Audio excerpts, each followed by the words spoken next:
مقبول یہ عرض میری،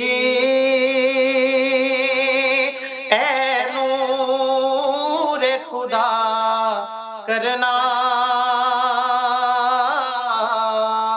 جب وقت نزا آقا دیدار عطا کرنا، دیدار عطا کرنا۔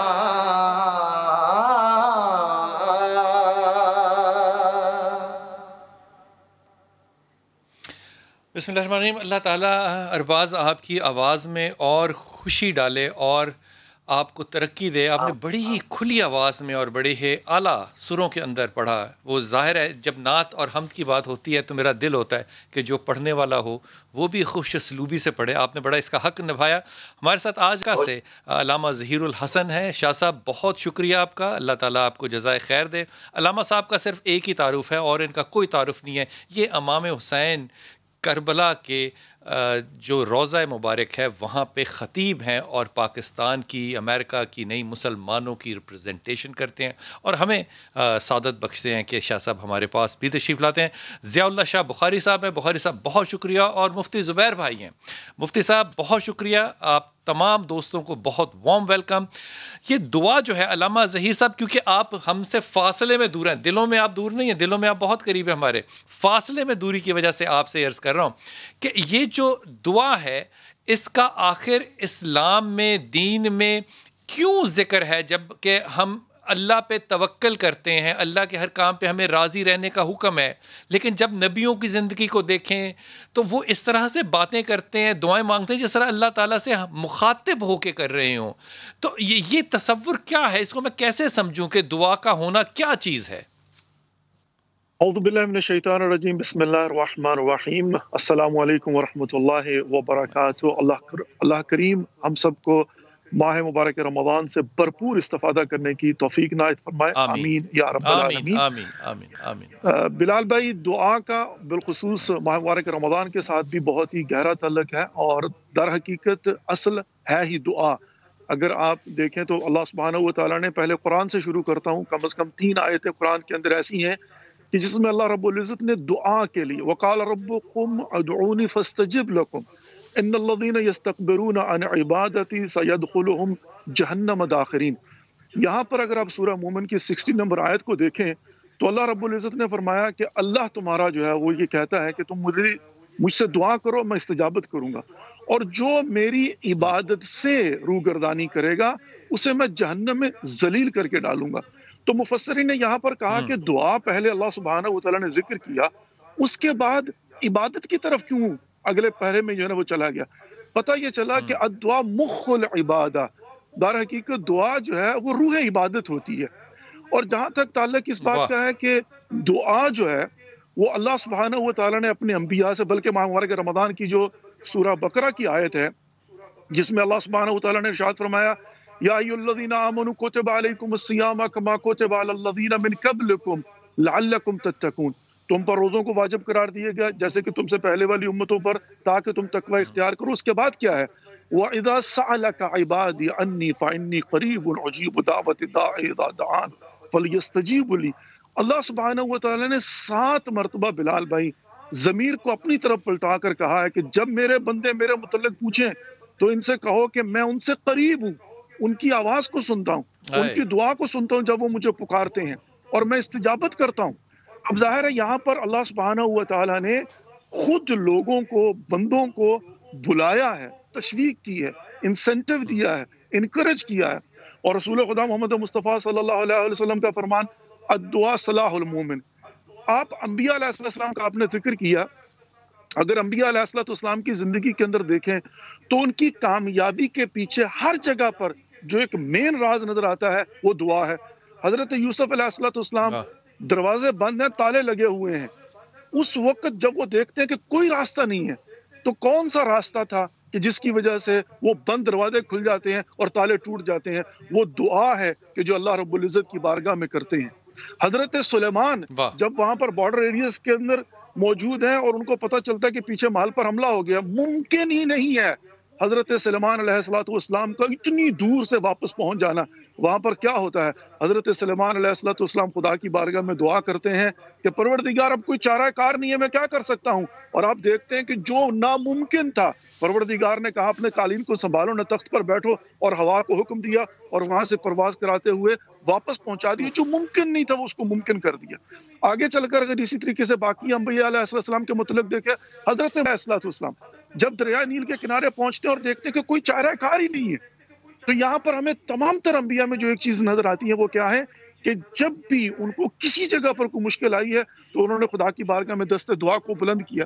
اور ماہ مبارک رمضان کے اندر کیا بات ہے، کیا بات ہے شاہ صاحب، آپ میرے ساتھ ہی ہیں۔ میں سب سے پہلے تو آپ کا شکریہ کرنا بھول گیا، کیونکہ امریکہ کے اندر ٹائم جو ہے یہ بڑا آکورڈ ہے، لیکن اس آکورڈ ٹائم میں اس کے باوجود کہ بڑا آکورڈ ٹائم ہے اور ظاہر ہے آپ کو سحری کی طرف بھی جانا ہے، لیکن اس کے باوجود آپ ہمارے ساتھ ہیں۔ میں انتہائی ممنون فاصلے کی نسبت سے۔ اب مفتی زبیر جو ہیں وہ کیونکہ کراچی میں، شاہ صاحب تو ہمارے ساتھ ہیں، بخاری صاحب، ضیاء اللہ بخاری صاحب۔ زبیر بھائی آپ کی طرف توجہ دوں گا، جہاں یہ بڑی کیا کمال بات کی ہے علامہ ظہیر بھائی نے کہ اللہ تعالیٰ سے نبیوں نے، پیغمبروں نے کس طرح سے دعا مانگی اور کہاں کہاں کن کن موقعوں پہ مانگی، جب دروازوں پہ تالے تھے، فاصلے زیادہ تھے، کچھ ظاہری اسباب تھے ہی نہیں، تو دعا کر رہے ہیں جبکہ عقل اور دانش میں وہ نہیں آتی۔ لیکن ایک دوسرا پرسپیکٹو بھی دیکھیے کہ جب نبی دعا نہیں مانگ رہا تو اللہ دعا سکھا بھی رہے ہیں کہ اے نبی تو یہ دعا مانگ، تو یہ مانگے گا تو میں تجھے عطا کر دوں گا، لا الہ الا انت سبحانک انی کنت من الظالمین۔ یہ جو انگ، یہ جو رنگ، یہ جو مزاج ہے میرے رب تعالیٰ کا کہ مجھ سے مانگا جائے، اس پہ روشنی فرمائیے گا۔ بسم اللہ الرحمن الرحیم، نحمدہ و نصلی علی رسولہ الکریم، اما بعد۔ بہت اہم ٹاپک آج آپ نے اختیار فرمایا ہے، جزاکم اللہ خیرہ، اور بالخصوص رمضان اور پھر عشرہ رحمت کی یہ گھڑیاں اور مبارک اور مقدس اور بابرکت ساعتیں گزر رہی ہیں۔ ان ساعتوں کے اندر اللہ کرے کہ اس پروگرام کے طفیل ساری انسانیت اور سارے عالم اسلام اور سارے مسلمانوں کو دعا کی طرف متوجہ ہونے کی اللہ رب العزت خدائی توفیق عطا فرما دے۔ آپ نے بلال بھائی جو سوال فرمایا، تو دعا کے اصل کے اندر دو پہلو ہیں۔ ایک تو میں محتاج ہوں، میں ضرورت مند ہوں اور میں اللہ رب العزت سے مانگتا ہوں، میں اپنی ساری حاجتیں اللہ کے سامنے پیش کرتا ہوں، مجھے اللہ سے مانگنا ہے، اپنی ضروریات کو پورا کروانا ہے، عافیت کی دعا مانگنی ہے، مجھے اپنے مسائل اللہ کے سامنے رکھنے ہیں، ڈسکس کرنے ہیں، راز و نیاز کی باتیں کرنی ہے، اللہ رب العزت کو مخاطب کرنا ہے، مانگنا ہے۔ لیکن اس کا ایک اور پہلو ہے، اور وہ بڑا اہم پہلو یہ ہے کہ اللہ رب العزت یہ فرماتے ہیں کہ دعا خود ایک مستقل عبادت بھی ہے۔ یعنی آپ صلی اللہ علیہ وسلم نے جہاں یہ ارشاد فرمایا الدعاء مخ العبادہ، دعا عبادت کا مغز ہے، عبادت کا حقیقی فلسفہ اور پیغام ہے، وہاں ایک اور حدیث ابن حبان کے اندر آئی ہے جس میں فرمایا الدعاء هو العبادہ، دعا خود بھی ایک عبادت ہے۔ اللہ کو بندہ مومن کی طرف سے مانگے جانے کی یہ ادا بہت آتی ہے، یہ اللہ کو پسند ہے۔ آپ نے انٹرو کے اندر بڑی اچھی بات کہی، آپ نے انٹرو کے اندر بڑی اچھی بات فرمائی بلال بھائی کہ اللہ ہماری ضروریات کا پتہ ہے۔ اللہ کو تو پتہ تھا کہ بدر کے اندر صحابہ کرام کو رسول اللہ صلی اللہ علیہ وسلم کو اللہ نے فتح عطا فرمانی ہے، جیت عطا فرمانی ہے، کامیابی عطا فرمانی ہے، لیکن اس کے باوجود آپ صلی اللہ علیہ وسلم دعا مانگ رہے ہیں۔ اب یہاں حضرت علی رضی اللہ تعالیٰ نے اس فلسفے کو بہت اچھے طریقے سے کلیئر فرمایا۔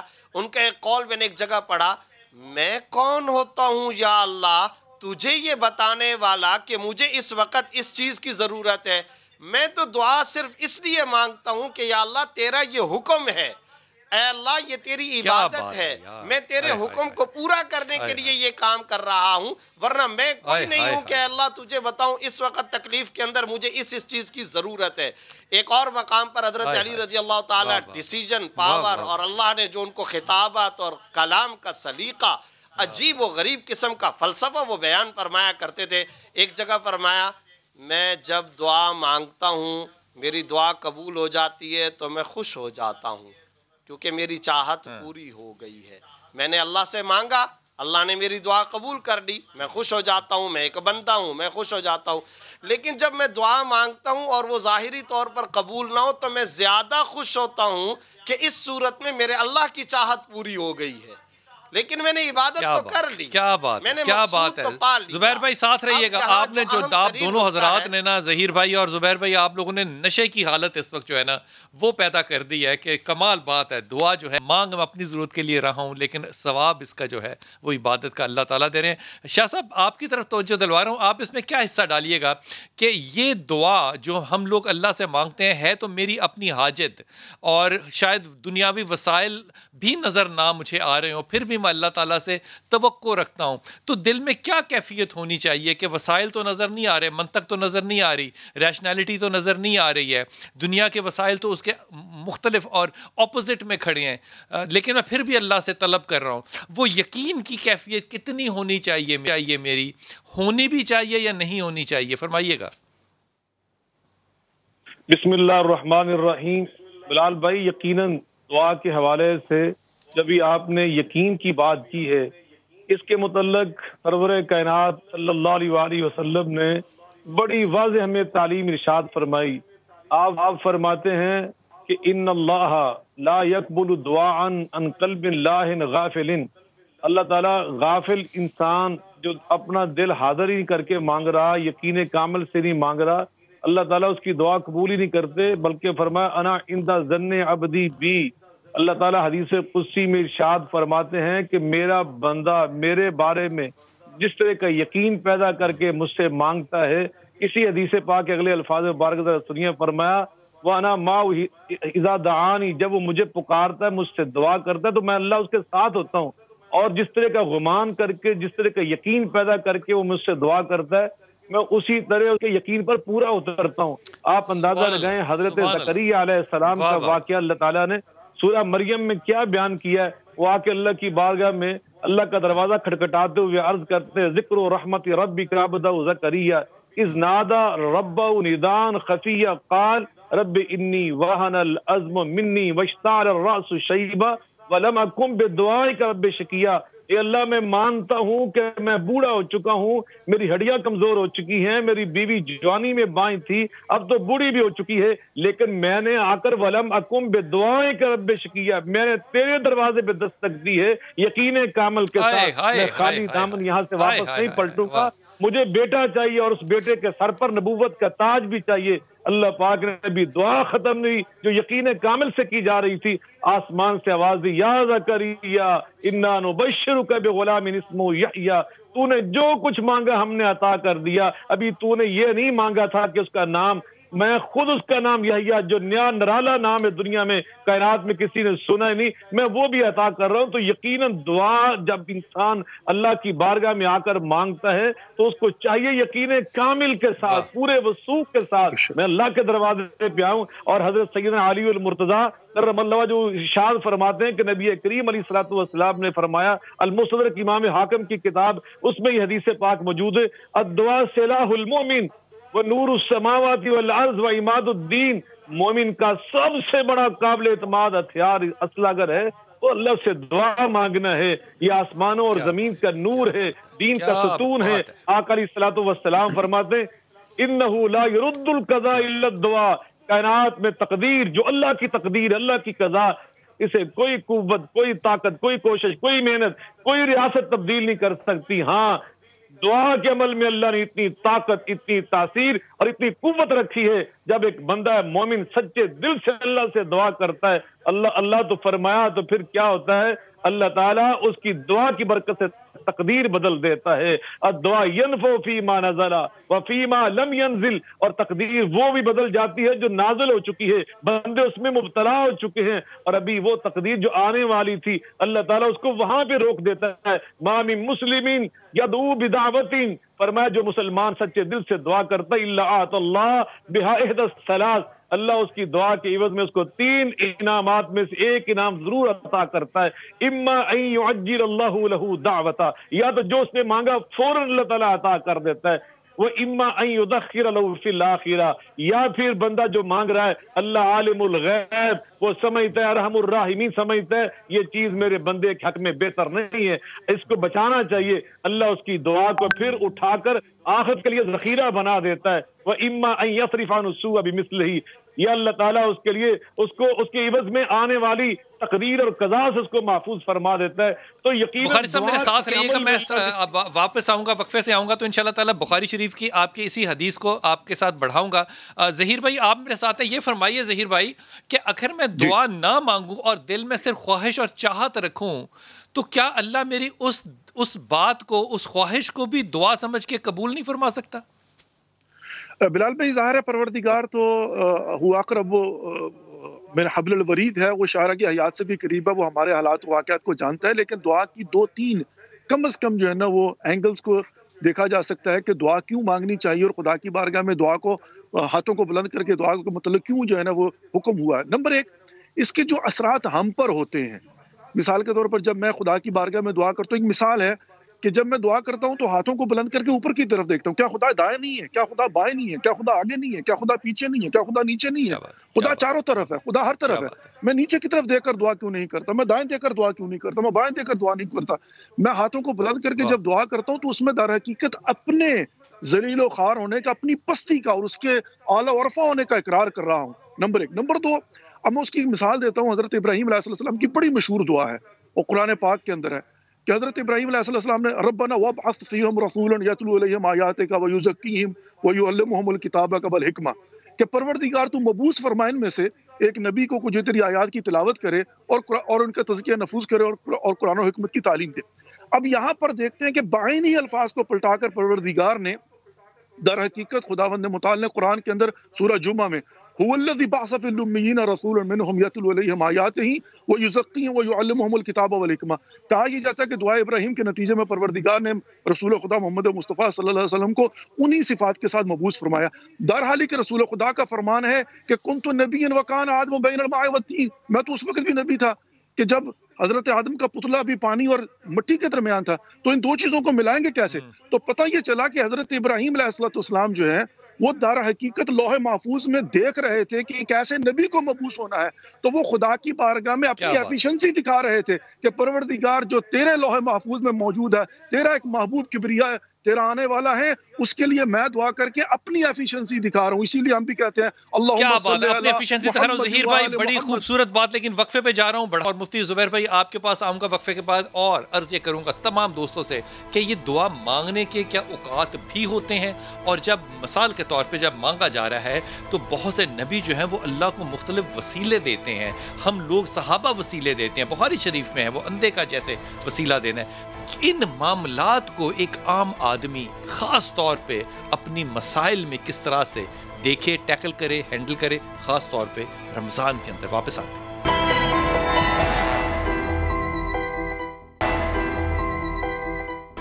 بسم اللہ الرحمن الرحیم. دعا پہ ہو رہی ہے بات. زبیر بھائی آپ میرے ساتھ ہیں. دو باتیں آپ کے سامنے رکھتا ہوں. یہ دونوں باتیں جو ہیں یہ سوال کے تناظر میں دیکھیے گا. پہلی بات تو یہ کہ اللہ تعالیٰ جب فرما رہے ہیں یہ کہ جب وہ روزے دار جو ہے وہ خشک لبوں کے ساتھ، خشک منہ کے ساتھ، بھوک پیاس میں جب وہ روزہ کھولنے سے پہلے بیٹھا ہوتا ہے، رسول اللہ صلی اللہ علیہ وسلم فرماتے ہیں کہ جب وہ دعا مانگتا ہے تو پھر حضرت موسیٰ علیہ السلام کی مثال دی کہ وہ جو پردے ان کے درمیان تھے وہ اس امتی، اس روزے دار کے اور اللہ کے درمیان نہیں ہے. یہ قربت کا وقت ہے.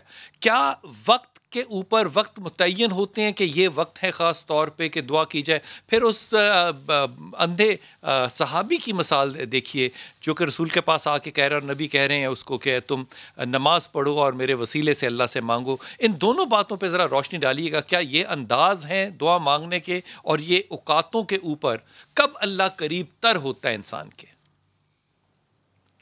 جی گزارش یہ ہے کہ اوقات بھی قبولیت کے لیے کئی سارے مخصوص ہیں اور مقامات بھی مخصوص ہیں. اب آپ دیکھیے، ایک دعا خانہ کعبہ کے سامنے، ایک دعا صفا مروہ کے درمیان میں، ایک دعا روضہ اقدس صلی اللہ علیہ وسلم کے سامنے اللہ رب العزت سے، مسجد نبوی کے اندر، مسجد اقصیٰ کے اندر جس کو اللہ نے الذی بارکنا حولہ، کہ ہم نے دائیں بائیں اس کے تمام اطراف کے اندر برکتیں بھر دی ہیں. اسی طرح کعبہ، زبیر بھائی خانہ کعبہ کو جب پہلی دفعہ دیکھیں تو کہتے ہیں دعا مانگیں تو وہ قبول ہوتی ہے. یہ روایت ٹھیک ہے کیا؟ بالکل یہ بھی صحیح ہے. کئی ساری روایتوں کے اندر اس کا تذکرہ موجود ہے اور ملا علی قاری رحمۃ اللہ علیہ نے اس کی تصحیح کی ہے. یہ بھی قبولیت دعا کا اہم ترین موقع ہے. اوقات میں سے فرض نماز کے بعد کا جو وقت ہے یہ بھی قبولیت دعا کا اہم ترین موقع ہے.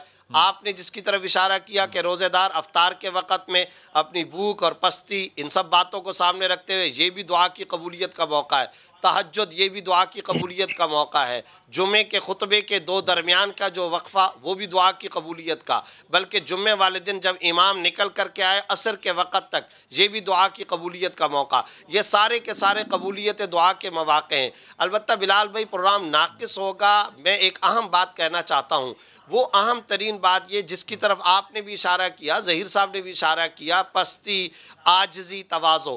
سورہ اعراف آیت نمبر 55 کے اندر اللہ رب العزت ارشاد فرما رہے ہیں ادعوا ربکم تضرعا وخفیہ، اپنے رب کو پکارو خفیہ اور تضرع، عاجزی اور انکساری کے ساتھ۔ یہ جو تواضع ہے، یہ جو عاجزی ہے، یہ انکساری ہے، یہ قبولیت دعا کا سب سے زیادہ اہم ترین کلیدی اور بنیادی نسخہ ہے۔ جو اس در کا بھکاری وہ قسمت کا سکندر ہے۔ عبادات کے تکبر کے مقابلے میں ندامت کے آنسو اللہ کو زیادہ محبوب ہیں۔ اس چیز کو دماغ کے اندر کوٹ کوٹ کر کے بھرنا چاہیے۔ ایک نبی صلی اللہ علیہ وسلم کی معراج ہے اور ایک امتی کی معراج ہے۔ نبی کی معراج آسمانوں کا سفر، میری اور آپ کی معراج اللہ کے سامنے سر کو جھکا دینا۔ تیری معراج تو آسمان تک گیا، میری معراج میں تیرے قدموں میں آیا۔ یہ جو عاجزی ہے، تواضع ہے، انکساری ہے، جھکنا ہے، یہ اللہ کو زیادہ محبوب اور پسند ہے، اور یہ ادا اللہ کو زیادہ بھاتی ہے۔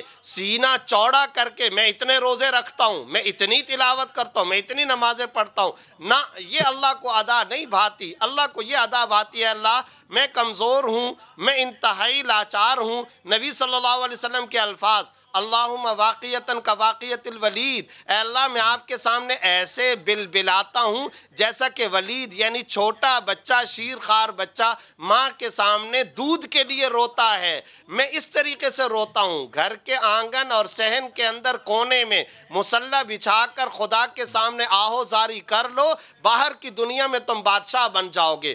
یہ نسخہ ہے عاجزی کا، کیا تواضع خوبصورت کا، زبیر بھائی، آپ کی بات کا کا نا حاصل گفتگو آج مل گیا کہ اللہ کے رسول کی معراج آسمان ہے، میری معراج جو ہے وہ سجدہ اور قدم ہے۔ کیا بات ہے، خوبصورت بات آپ نے کی۔ ضیاء اللہ شاہ بخاری صاحب، آپ کی طرف توجہ کروں گا۔ دعاؤں کے اندر آپ کو التجا جو ملتی ہے، اس میں یا ذل جلال والاکرام، تجھے اس چیز کا واسطہ ہے، تجھے اپنے رحمان ہونے کا واسطہ ہے، تجھے اپنے رحیم ہونے کا واسطہ ہے۔ یہ جو واسطہ اور تعلق دعا کے اندر بنایا جاتا ہے، اس پہ تفسیر فرمائیے کہ یہ واسطہ دینا یہ عاجزی کا حصہ ہے یا یہ کوئی اور چیز ہے؟ بلا شبہ بلال بھائی، اس کے بارے میں اللہ رب العزت نے خود قرآن مجید فرقان حمید میں ارشاد فرمایا ہے وَلِلَّهِ الْأَسْمَاءُ الْحُسْنَى فَادْعُوهُ بِهَا۔ اللہ پاک کے سارے نام ہی حسن والے ہیں، خوبصورت نام ہے، رحمان، رحیم، غفور، غفار اور رب العالمین۔ تو اللہ تعالیٰ کے ان تمام ناموں کے ساتھ اللہ کو پکارو، جو آپ نے جو چیز مانگنی ہے اس کی مناسبت سے اللہ کے نام جو ہیں ان کا واسطہ دو، ان کا وسیلہ پیش کرو۔ یا ایھا الناس انتم الفقراء الی اللہ واللہ هو الغنی الحمید۔ اللہ تعالیٰ نے جب اپنے بندوں کی عاجزی، فقیری، درماندگی اس کو بیان کیا، اور تمام انسانوں تم سب کے سب میرے فقیر ہو، سب میرے محتاج ہو، اور وہاں اللہ پاک نے اپنے جو اسماء مبارکہ بیان فرمایا وہ کیا ہے؟ واللہ هو الغنی الحمید، میرا اللہ غنی ہے، بادشاہ ہے، حمید ہے۔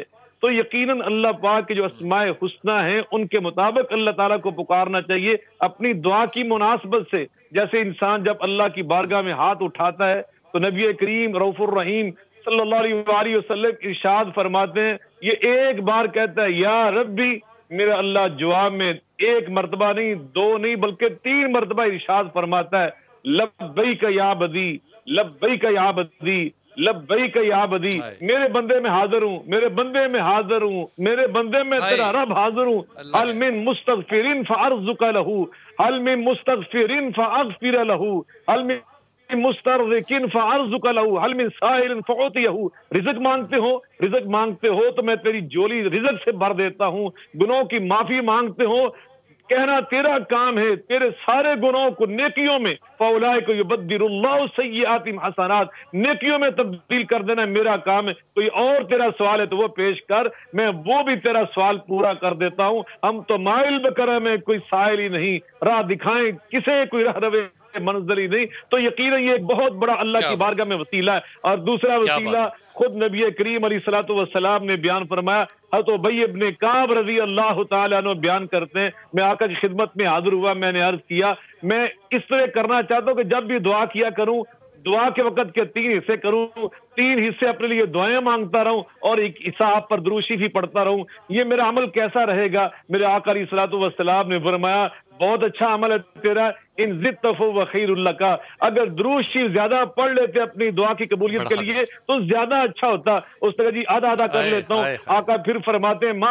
شئت ان زدت فهو خیر لک، مرضی تو تیری اپنی ہے، اگر زیادہ درود شریف کو ملا لیتے تو قبولیت دعا کے لیے اور زیادہ اچھا ہوتا۔ بات یہاں تک پہنچ گئی کہ پروانہ رسول دیوانہ پیغمبر عرض کرتا ہے اجعل لک صلاتی کلھا یا رسول اللہ صلی اللہ علیہ وسلم، آقا آج کے بعد آپ پر اور آپ کی آل پر بس درود شریف پڑھتا رہوں گا، اس کے بغیر میں اپنی کوئی تمنا، کوئی عاجزی، کوئی چیز، کوئی طلب، کوئی سوال اللہ بخاری صاحب کیا خوبصورت بات کر دی آپ نے، دلوں کے جو دروازے ہیں نا وہ نہیں کھول دیا آپ نے، رخ جو ہیں وہ سارے کے سارے بدل دیے ہیں۔ علامہ ظہیر بھائی آپ کی طرف توجہ آپ کی دلوا رہا ہوں، اور خاص طور پہ ظہیر بھائی آپ کو ایک توجہ دلوا رہا ہوں اپنی ماں سیدہ عائشہ کی حدیث کی طرف، جس پہ کہ آپ نے رسول پاک صلی اللہ علیہ وسلم کو جب آپ نے سنا ان کو، یہ لمبی بات ہے میں اس کو انتہائی مختصر کر رہا ہوں، یا رحمان یا رحیم کے نام سے، تو میرے نبی نے سیدہ کو فرمایا کہ عائشہ اسی نام سے مانگا کرو، اس نام سے اللہ دیتا ہے، تو اللہ کچھ ناموں سے دیتا ہے، یہ تو میرے رسول نے کہہ دیا۔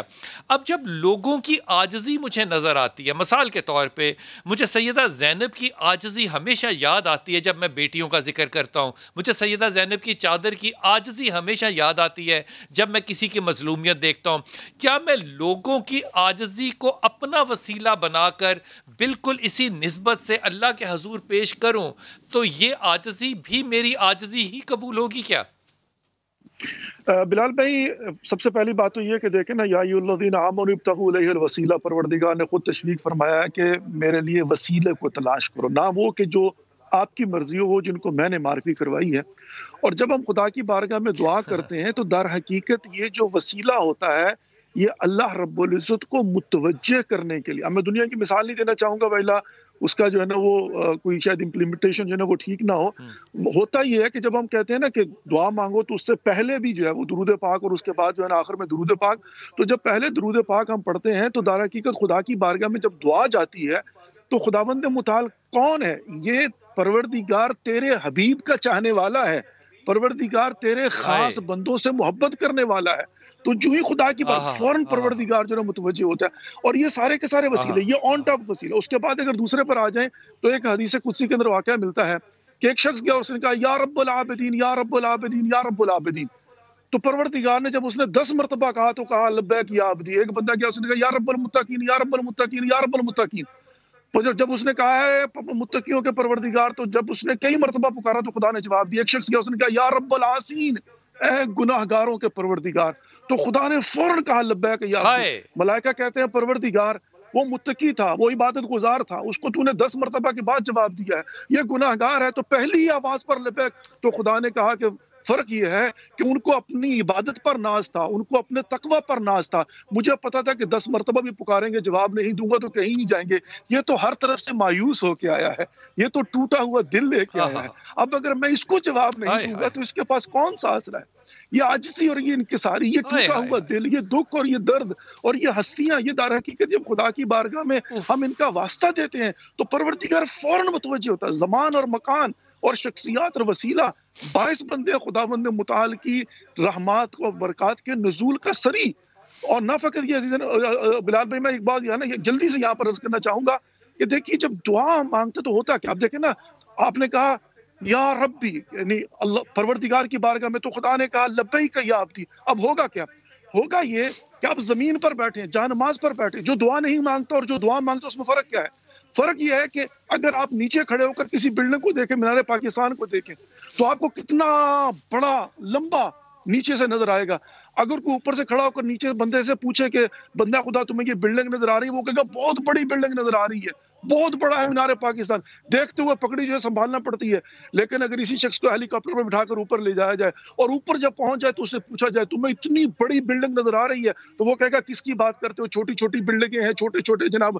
تو ہوا کیا؟ ہوا یہ کہ جب وہ نیچے تھا تو اس کو بڑا نظر آ رہا تھا سب کچھ. جب وہ اوپر گیا تو چھوٹی چیزیں نظر آئیں. کہا جب تم کہتے ہو نا یا ربی اور خدا کہتا ہے لبیک یا عبدی، پھر تم زمین پر تو ہوتے ہی نہیں ہو، پھر تم روحانی طور پر اتنا بلند ہو جاتے ہو کہ دنیا کی مشکلات ہوتی ہیں لیکن تمہیں چھوٹی چھوٹی نظر آتی ہیں.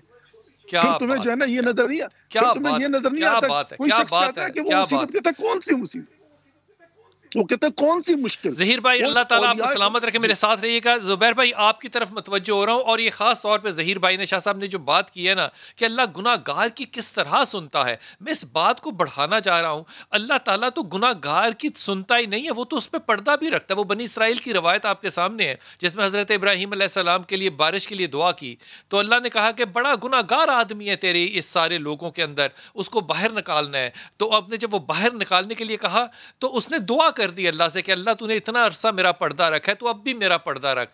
تو اللہ نے حضرت ابراہیم کو نہیں بتایا کہ وہ کون تھا. کہا کہ جب وہ گناہ گار تھا تو میں نے اس کو چھپا کے رکھا، اب تو اس نے اپنے گناہوں کی توبہ کر لی، میں نے اسی کی دعا کو قبول کر کے بارش کر دی. یہ اللہ تعالیٰ گناہ گاروں کی بھی سنتا ہے، عبادت گزاروں کی بھی سنتا ہے.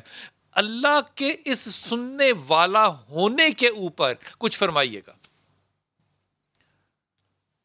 دیکھیں بلال بھائی، گزارش یہ ہے، آپ نے صحیح فرمایا کہ اللہ تعالیٰ گناہ گاروں کی سنتا ہے، اور اللہ رب العزت بعض اوقات ایسے محسوس ہوتا ہے کہ گناہ گاروں کی زیادہ سنتا ہے، یہ بھی ہمیں محسوس ہوتا ہے. اور اللہ کے ہاں مایوسی کا کوئی راستہ نہیں. قل یا عبادی الذین اسرفوا علی انفسہم لا تقنطوا من رحمت اللہ. اب آپ اگر غور کریں اس آیت کے اندر اصل میں تو گناہ گاروں کا ہی تذکرہ ہے. آپ صلی اللہ علیہ وسلم آپ فرما دیجئے، اے میرے وہ بندو جنہوں نے اپنے نفسوں پر ظلم کیا، حد سے تجاوز کیا. اب بتائیے یہاں صلحاء اور متقین کا تو تذکرہ نہیں ہے، گناہ گاروں کا تذکرہ ہے. آگے اللہ تعالیٰ جملے میں کیا ارشاد فرما رہے ہیں؟ سب کچھ تم کر چکے، سارے گناہ تم نے کر لیے، مگر ایک وادی میں قدم نہ رکھنا، ایک کام کبھی نہ کرنا. وہ کون سا؟ لا تقنطوا من رحمت اللہ، اللہ کی رحمت سے کبھی مایوس نہ ہونا. یہ مایوسی کا دروازہ کبھی بھی اپنے آپ کو اس دروازے کے اندر محدود یہ مت سمجھنا کہ یہ دروازہ بند ہو چکا ہے. اللہ کی رحمت کا دروازہ کھلا ہوا ہے. ترمذی کے ایک حدیث میں آپ صلی اللہ علیہ وسلم نے کیا خوبصورت جملہ ارشاد فرمایا، جس کے لیے دعا کا دروازہ کھل گیا. آپ صلی اللہ علیہ وسلم ارشاد فرماتے ہیں اس کے لیے ہمیشہ خیریت کا اور عافیت کا دروازہ کھلا ہوا ہے، وہ مایوس نہ ہو. البتہ گناہگار کا تذکرہ بلال بھائی آپ نے کیا ہے. حرام خور نہیں ہونا چاہیے انسان کو، حرام کھانے والا نہ ہو. ابن ماجہ کی ایک حدیث میں آپ صلی اللہ علیہ وسلم نے ارشاد فرمایا، پورا قافلہ چلا جا رہا، رات کو پڑاؤ ڈالا، سارے تھک گئے. جی سارے تھک گئے. آپ صلی اللہ علیہ وسلم فرماتے ہیں اس قافلے کے سارے شرکاء سو گئے، مگر ایک آدمی ہے صراحی سے پانی نکالتا، مصلی بچھاتا، اللہ کے سامنے گڑ گڑاتا، روتا، دعا کرتا ہے.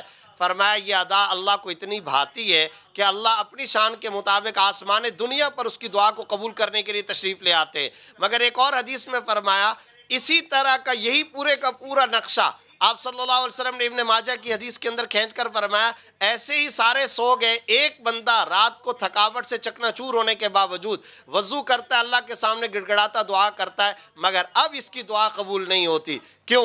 آپ صلی اللہ علیہ وسلم نے فرمایا مطعمہ حرام ملبسہ حرام قد غذی جسدہ بالحرام فَأَنَّا يُسْتَجَابُ لَهُ فِي الدُّعَا. اس کا کھانا حرام کا، اس کا پینا حرام کا، اس کے جسم میں رگوں کے اندر خون حرام کا گردش کرتا ہے، اس کی دعا کیسے قبول ہو سکتی ہے؟ تو پتہ چلا پہلی کنڈیشن، پہلی شرط یہ رزق حلال کا اہتمام کیا جائے.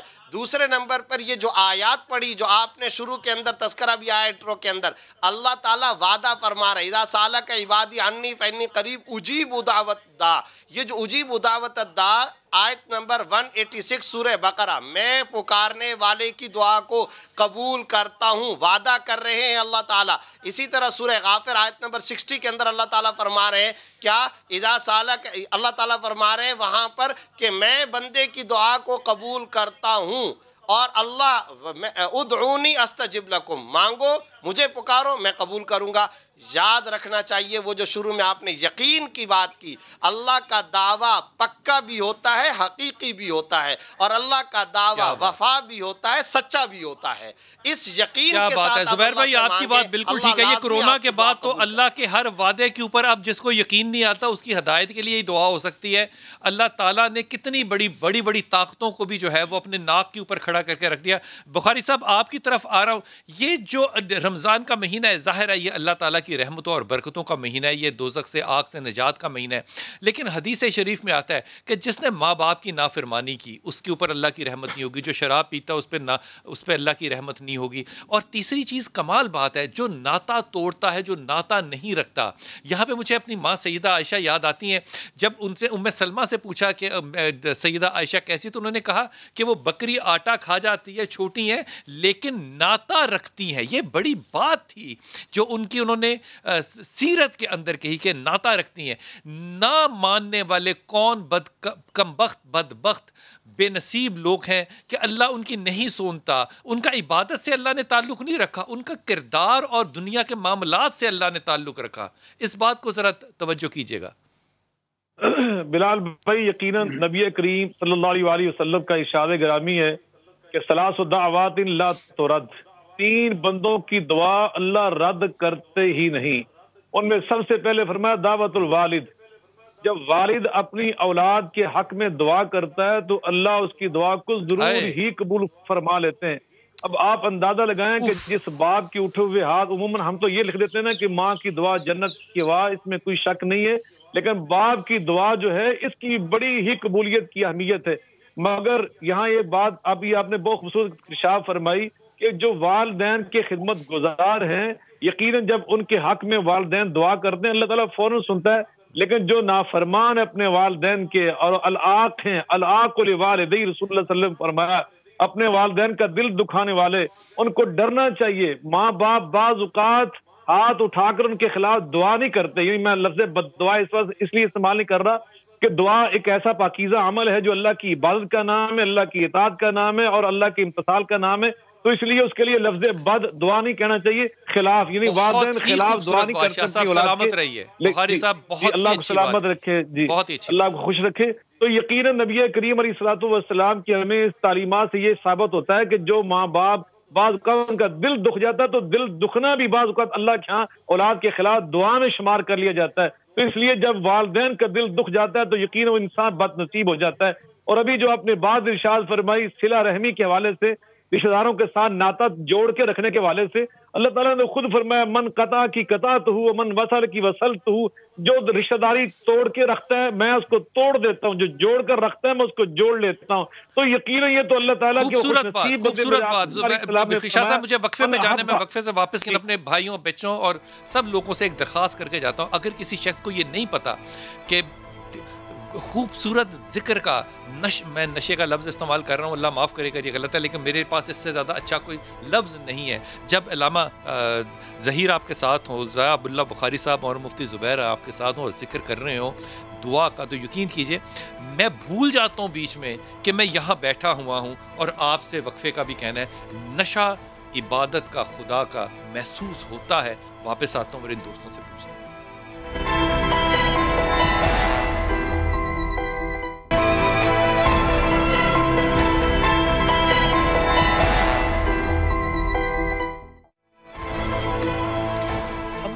خوش نصیب ہیں کہ ہم امت رسول پاک صلی اللہ علیہ وسلم ہیں، اور ابھی آنے والا وقت جو ہے، چند گھڑیاں جو ہیں وہ کتنی عظیم گھڑیاں ہوں گی کہ حضرت موسیٰ جو کہ کلام کرتے تھے خدا تعالیٰ سے، اللہ نے کہا کہ میرے اور تمہارے درمیان 70 پردے ہیں۔ 70 سے مراد بہت ہوتا ہے، لیکن وہ شخص جو اس وقت روزے میں ہوگا اور مجھ سے دعا مانگے گا، میرے اور اس کے درمیان کوئی پردہ نہیں ہوگا۔ یہ رحمت العالمین، یہ رحمت العالمین۔ اللہ تعالیٰ آپ کی دعاؤں کو قبول کرے، اور ہدیہ نعت جو ہیں وہ ارباز آپ سے درخواست ہے، بسم اللہ کیجیے۔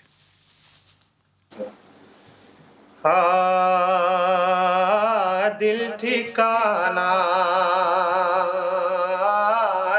دل ٹھکانا میرے